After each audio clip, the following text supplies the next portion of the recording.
Venons-en maintenant au carnet de campagne de Marie-Pierre Courtelmont, ce qu'il faut retenir de l'actualité de la campagne présidentielle aujourd'hui.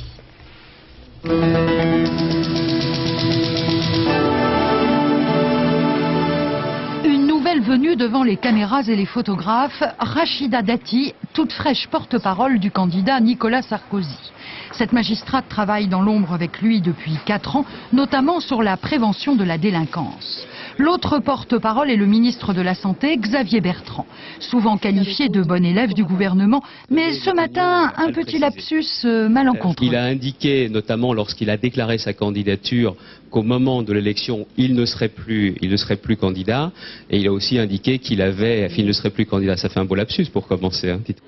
Oui, Xavier, Nicolas Sarkozy est bien candidat à l'élection présidentielle, et plus seulement le matin en se rasant. Marie-Georges Buffet était hier soir à la cité de la Grande Borne, à Grigny, dans l'Essonne. À la question d'un habitant, si Ségolène Royal gagne, est-ce que vous participerez à son gouvernement?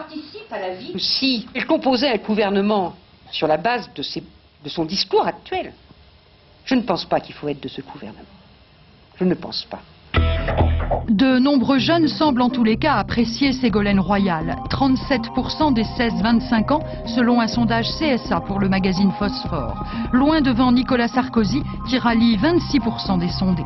Parmi les derniers de la classe, François Bayrou, 5%. Certains de ces jeunes ne manqueront pas de bien rigoler en regardant le tout nouveau clip du groupe Les Musclés.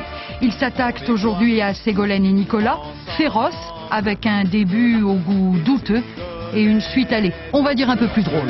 Les banlieues s'enragent, l'huile et nettoie au Karcher. Ségolène est bien plus sage.